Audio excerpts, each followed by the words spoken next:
ఓం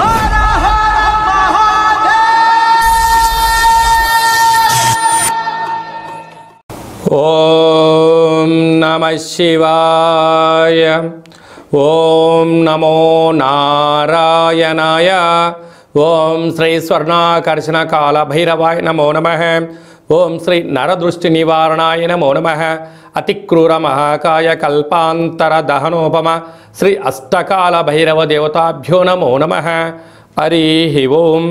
మా ఛానల్కి స్వాగతం. చూస్తున్న వీక్షకులకు ప్రేక్షకులకు ప్రియ కాళభైరవ భగవద్బంధులకి స్వాగతం పలుకుతూ మమ్మల్ని ఎంతగానో ఆదరిస్తూ ఉండబడినటువంటి ప్రియ సోదరీమణులకు సనాతన ధర్మ సంరక్షకులకు వీక్షకులకు మీ ఇంటి పురోహితుడిగా, మీ ఇంటి ఆస్ట్రాలజర్గా, మీ ఇంటి వాస్తు నిపుణుడిగా మీకు స్వాగతం పలుకుతూ ఈ శోభకృతనామ సంవత్సరానికి వీడికోలు పలుకుతూ ఈ సంవత్సరంలో ఉండబడినటువంటి అష్ట కష్టాలు ఈ సంవత్సరానికి స్వస్తి పలుకుతూ ఈ సంవత్సరంలో జరిగినటువంటి అద్భుతాన్ని, ఆనందాన్ని, ఐశ్వర్యాన్ని మూటగట్టుకొని రాబోయే కాలానికి స్వాగతం పలుకుతూ అందరిపైనను ఆ కాళభైరవ స్వామికి ఆశీస్సులు ఉండాలని కోరుకుందాం. మనకు 1వ తారీఖు 4వ నెల 2024 నుండి 8/4/2024 వరకు అనగా సంవత్సరానికి వీడుకోలు పలుకుతూ ఆదివారం రోజు మాస శివరాత్రి, సోమవారం పూట సోమవతి అమావాస్య సందర్భంగా మనం అందరం ఎలాంటి విధి విధానాలు పాటించడం వలన ఈ కష్టాలకు స్వస్తి పలుకుతూ రాబోయే కాలానికి శోభకృతనామ సంవత్సరానికి స్వాగతం పలుకుతూ ఎలాంటి ఐశ్వర్యాన్ని, ఎలాంటి ఆనందాన్ని పొందాలో ఈ వీడియోలో సవివరంగా సంపూర్ణంగా తెలుసుకుందాం. ద్వాదశ రాశుల్లో గ్రహ గమనాన్ని కూడా ఒకసారి వీక్షింపచేద్దాం.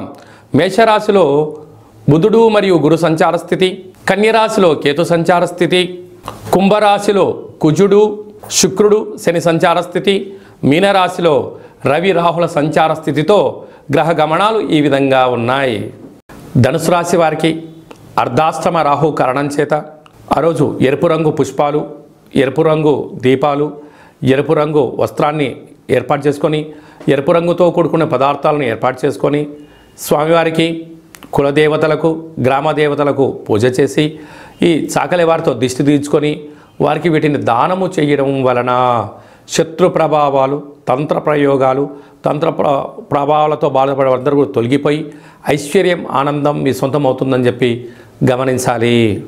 ఈ తెలుగు సంవత్సరాది చివరి మాస శివరాత్రి, సోమవారం అమావాస్య, సోమవతి అమావాస్య సందర్భంగా మనము ఈ సంవత్సరంలో ఉన్న కష్టాలను ఎలా స్వస్తి పలుకుతూ ఎలా స్వాగతం పలకాలి అన్నట్లయితే వీలైనంత వరకు గృహాన్నంతా శుద్ధి పెట్టుకొని వీలైతే పెయింట్స్ కానీ రంగులు కానీ వేయించేసుకొని నూతన వస్త్రాలు మనం ఏర్పాటు చేసుకోగలగాలి. అదే కాకుండా ఆదివారం రోజు మాస శివరాత్రి మహాదేవుడికి యథాశక్తిగా పంచామృతములతో, గరికతో, నవధాన్యాలతో యథాశక్తిగా అభిషేకం చేసుకోవడం. ఎందుకనగా మహాశివరాత్రి అంటే వచ్చేటువంటి మొట్టమొదటి మాస శివరాత్రి అవ్వడం, తెలుగు సంవత్సరాదిలో శోభకృతి నామ సంవత్సరంలో చివరి మాస శివరాత్రి అవ్వడం, అలాగనే చివరి అమావాస్య అవ్వడం. అంటే మనము ఈ చివరి అమావాస్య అవగానే మనం ఏం చేస్తూ ఉంటామయ్యా అంటే మనకు పొలాల అమావాస్య అని, కొత్త అమావాస్య అని, అంటే ఒక్కొక్క ప్రాంతంలో ఒక్కొక్క రకమైన పేర్లు పిలవడం జరుగుతూ ఉంటుంది.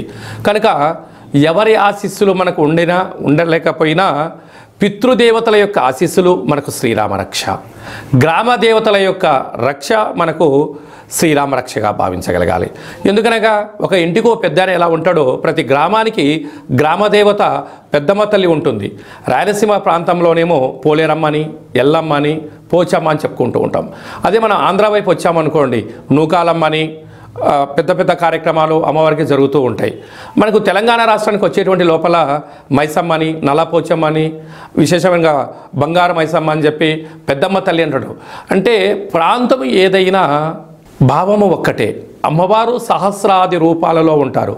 కనుక అమావాస్య రోజున తెలుగు సంవత్సరానికి అమావాస్యకు వీడుకోలు పలుకుతూ ఈ సంవత్సరంలో జరిగినటువంటి ఆటంకాలంతనూ కూడా తొలగింపజేసే శక్తి ఈ యొక్క కొత్త అమావాస్య అంటారు. అంటే కొత్త సంవత్సరానికి మనం స్వాగతం పలకబోతూ పాత సంవత్సరానికి వీడుకోలు పలుకుతూ ఈ కొత్త అమావాస్య రోజు మనం ఏం చేయాలి అన్నట్లయితే గతించినటువంటి పెద్దవారి యొక్క స్మరణ, వారి పేరు పైన మనము పశువులకు కానీ బ్రాహ్మణుడు కానీ స్వయం పాకం దానం ఏర్పాటు చేయడం. రెండవది కులదేవతలు, ఇష్టదేవతలు, గ్రామ దేవతల యొక్క పూజ. అందుకే ఇలాంటి కాల సమయంలో మనం ఏం చేయగలగాలి అన్నట్లయితే ఇంటినంతా శుద్ధి పెట్టుకొని ఇంటి గుమ్మాలకు కానీ సింహద్వారాలకు కానీ శ్రీరామ అనేటువంటి అక్షరాలను రాసుకోవడం, స్వస్తికి రాయడం, అలాగనే ఇంట్లో పూజా మందిరంలో దేవతల్ని శుద్ధి పెట్టుకొని అఖండమైన దీపాన్ని ఆ ఒక్క పూట పెట్టుకొని, మనకు పులగము అంటారు రాయలసీమ ప్రాంతంలో, అలాగే మనకు తెలంగాణకు వచ్చినప్పుడు కిచిడి అంటారు, ఆంధ్ర ప్రాంతానికి వచ్చినప్పుడు పులిహోర అంటాం. అంటే ఒక్కొక్క ప్రాంతంలో ఒక్కొక్క రకం అంటే ఉడికేటువంటి అన్నంలో అంటే బియ్యంలో పెసరపప్పు కొద్దిపాటి పసుపును వేసి అన్నాన్ని ఉడికింపచేసి తెల్ల నువ్వుల పచ్చడిని ఏర్పాటు చేసుకొని, అలాగనే గారెలు, బూరెలు, ఉండ్రాళ్ళు, భక్ష్యాలు లాంటివి చేసుకొని కులదేవతలకు నైవేద్యంగా పెట్టి గతించిన పెద్దవారికి నైవేద్యంగా ఏర్పాటు చేసుకొని, అవన్నీ ఏర్పాటు చేసుకొని ఒక కొత్త చీరే, 2 జాకెట్ పీసులు, గాజులు, పూలు, పళ్ళను ఏర్పాటు చేసుకొని మన ఇంట్లో అంటే మన ప్రతి గ్రామంలో చాకలి వాళ్ళు ఉంటారు, వారిని పిలిచి వారికి బొట్టు పెట్టి గాజులు పెట్టి వారి చేత మీరు ఇంటి యజమానులందరూ కూడా చీపిరి అనగా జాడు అంటే మనకు తెలంగాణ ప్రాంతంలో పొరక అంటారు ఒక్కో ప్రాంతంలో, వాటితో దిష్టి తీయించుకొని ఈ చాకలి వాళ్ళను ఇంటి ఆడపడుచుగా మనం భావిస్తాం కనుక ఈ వండినటువంటి పదార్థాన్ని వారికి నైవేద్యంగా పెట్టి వీరికి ఆడపిల్లగా మనకు ఆడపడుచుగా భావించి పెట్టడం వలన సాక్షాత్తుగా అమ్మవారి యొక్క రూపమే వారి అని భావించాలి కనుక వారికి ఆ రోజు వారి చేత ఇంటిలో దిష్టి తీయించుకోవడం, ఇంటిలో ఒక గుమ్మడికాయని పలగొట్టించడం, వారి చేత మనము ఆశీర్వచనం పొందడం, వారికి ఈ యొక్క స్వయం పాకాన్ని వండినటువంటి ఈ పులగాన్ని ఏర్పాటు చేయడం వలన వారే గ్రామ దేవతల రూపంగా భావించాలి. ఇచ్చి ఏర్పాటు చేసినట్లయితే మనకు పట్టినటువంటి శని, మనకు పెట్టినటువంటి దరిద్రము సర్వము తొలగిపోయి సంపూర్ణంగా ఐశ్వర్యానికి రాబోయే సంవత్సరానికి స్వాగతం పలుకుతారని చెప్పి గమనించాలి. వీలైనంత వరకు చాకలి వాళ్ళతో దిష్టి తీయించుకోవాలి. మన తెలంగాణ ప్రాంతంలో చాకలి వారిని మడేలా అని మరొక పేరు కూడా ఉంటుంది. మడేలతో దిష్టి తీయించుకుంటే మండెము కూడా ఒక వజ్రం అవుతుందని చెప్పి మనకు సామెత ఉంటుంది. అదే రాయలసీమ ప్రాంతంలో చాకలి వారు ఇంట్లో తుడిస్తేనే దరిద్రం పోయి లక్ష్మీదేవికి స్వాగతం మనం పలుకుతుంది అని చెప్పి గలుపుతారు. అది ఆంధ్ర ప్రాంతంలో చాకలి వారికి దానం చేయడం వలన ఐశ్వర్యం మన సొంతం అవుతుందని చెప్పి పెద్దవారి యొక్క నానుడి కూడా. కనుక వీలైనంత వరకు ఆ ప్రయత్నం చేయండి. అలా కుదరలేనటువంటి ఎవరు ఉన్నట్లయితే ఈ కింది నెంబర్ సంప్రదించినట్లయితే మన యొక్క నరదృష్టి నివారణ దేవాలయంలో చాకలి వారితో మీకు దిష్టి తీయించి మీకు ఐశ్వర్యానికి స్వాగతం పలికే ఏర్పాట్లు చేయడం జరుగుతుంది.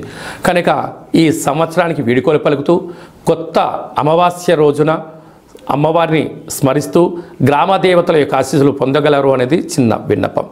కనుక అందరికీ ఈ సంవత్సరంలో కష్టాలన్నీ ఇక్కడికే పులి స్టాప్ అయిపోయి రాబోయే సంవత్సరంలో స్వాగతం పలకాలని గ్రామదేవతల్ని కోరుకుందాం.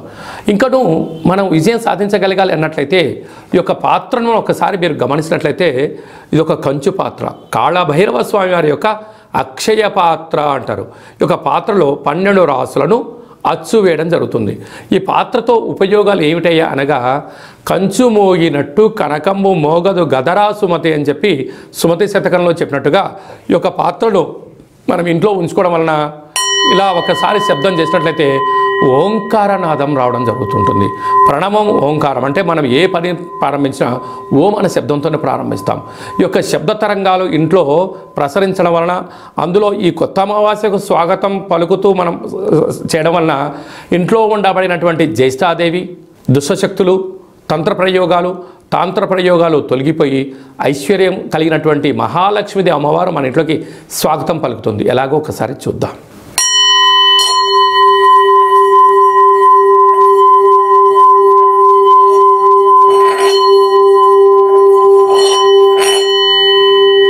ఈ యొక్క ఓంకారనాదాన్ని స్మరణ చేయడం వలన ఇంట్లో కాళభైరవ స్వామికి ఆశీలు కలిగి అమ్మవారి యొక్క ఆశీలు కలిగి అద్భుతం కలుగుతుంది.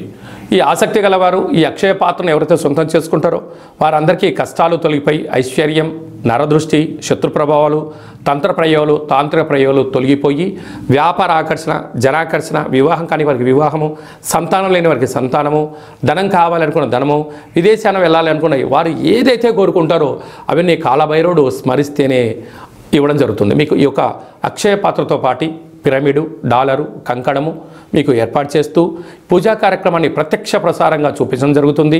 మీ పేరు పైన 41 రోజులు కూష్మాండ దీపాన్ని కూడా పెట్టడం జరుగుతుందని చెప్పి గమనించాలి. మీ వ్యక్తిగత జాతకం తెలుసుకోవాలనుకుంటున్నారా? మీ యొక్క పేరు, పుట్టినటువంటి తేదీ, నెల, సంవత్సరం, సమయం రాసి మీరు వాట్సాప్లో పంపించగలిగినట్లయితే సంపూర్ణమైనటువంటి జాతకాన్ని 100 సంవత్సరాల జాతకాన్ని వ్రాసి పంపించి మీరు పుట్టినప్పుడు గ్రహ గమనాలు ఎలా ఉన్నాయి, ప్రస్తుతం ఎలా ఉండబోతున్నాయి, రాబోయే కాలంలో ఎలా మారబోతున్నాయో సవివరంగా సంపూర్ణంగా తెలియజేయడం జరుగుతుంది. అలాగనే చాలామందికి డేట్ ఆఫ్ బర్త్లు ఉండవు. మీ పేరు యొక్క మొదటి అక్షరాన్ని అనుసరిస్తూ రాశిని తెలియజేస్తూ గ్రహ గమనాల పరిస్థితి వివరిస్తూ రమణ శాస్త్రం ద్వారా అనగా గవ్వళ ద్వారా భూత, భవిష్యత్, వర్తమానాన్ని కాళభైరవ ఉపాసన చేత తెలియజేయడం జరుగుతుంది. ఆసక్తి గలవారు, జ్యోతిష్యం తెలుసుకోవాలనుకుంటున్నవారు, జ్యోతిష్యం అనగా భవిష్యత్తుని ముందే అంచనా వేయడం, దానికి అనుకూలంగా ముందుకెళ్ళడం కనుక తెలుసుకొని మిమ్మల్ని ముందుకు తీసుకెళ్లే ప్రయత్నం జరుగుతుంది. కనుక ఆసక్తి గలవారు ఈ కింది నెంబర్ సంప్రదించి వాట్సాప్ ద్వారా, ఆన్లైన్ ద్వారా, ఆఫ్లైన్ ద్వారా అపాయింట్మెంట్ తీసుకొని సంప్రదించగలరు. అలాగనే భార్యాభర్తల మధ్య తరచూ గొడవ పడుతున్నారా? పోలీస్ స్టేషన్లు గొడవలు మనశ్శాంతి లేని జీవితం పొందుతున్నారా? మీకు కాళభైరవ స్వామి యొక్క ఆశీల చేత పేరులో స్వల్పమైన మార్పు చేత చిన్న చిన్న ఆచరణల ద్వారా మీకు ఉండబడినటువంటి ఆటంకాలు తొలగిపోయి ఐశ్వర్యం కలగాలని సలహాలు సూచనలు జరుగుతుంది. మీ అబ్బాయి కానీ అమ్మాయి కానీ ఎంత ప్రయత్నం చేసినా వివాహం కుదరట్లేదా? వచ్చినటువంటి సంబంధంలో అమ్మాయి జాతకంలో ఏమన్నా గండాలు, దోషాలు ఏమైనా ఉన్నాయా? అంటే మన అబ్బాయి యొక్క జాతకంలో కానీ మన అమ్మాయి యొక్క జాతకంలో ఎలాంటి యోగాలు ఉన్నాయో కూడా మీకు తెలియచేయడం జరుగుతుంది. కనుక అందరికీ ఈ సంవత్సరానికి వేడుకోలు పలుకుతూ ఈ కొత్త అమావాస్య రోజున కాళికామాత కాళభైరవ యొక్క ఆశీస్సులు పొందాలని కోరుకుంటూ ఆశీర్వచనం. ఓం కాళకాలాయ విద్మహే కాళాతీతాయ ధీమహి తన్నో కాళభైరవ ప్రచోదయాతు. శతమానం భవతి శతాయు పురుష సతేంద్రియ ఆయుష్యేవేంద్రియే ప్రతిష్టతి. ధనం ధాన్యం బహుపుత్రలాభం. 100 సంవత్సరం దీర్ఘమాయు. మహా అమావాస్య, మౌని అమావాస్య, దేవత కాళికా దేవత, కాళభైరవ దేవత అర్పణమస్తు. ఈ వీడియో మీకు నచ్చినట్టయితే లైక్ చేయండి, షేర్ చేయండి, మా ఛానల్ని సబ్స్క్రైబ్ చేసుకోండి. మేము చేస్తున్న వీడియోలో మీకు ముందస్తుగా నోటిఫికేషన్ రావాలి అన్నట్టయితే గడ్డ సింబల్ ప్రెస్ చేయండి, అలానే బటన్ కూడా తెలియచేయండి. ఈ యొక్క కొత్త అమావాస్య యొక్క అమ్మవారి యొక్క ఆశీస్సులు మీరు అదనంగా ఉచితంగా పొందాలి అన్నట్లయితే మీరు ఎవరి క్షేమాన్ని కోరుకుంటున్నారో లేక మీ క్షేమాన్ని ఎవరితో కోరుకుంటున్నారో వారికి ఈ వీడియోను ఫార్వర్డ్ చేసి ధర్మాన్ని కాపాడుతూ అమ్మవారి యొక్క ఆశీస్సులు పొందగలరు.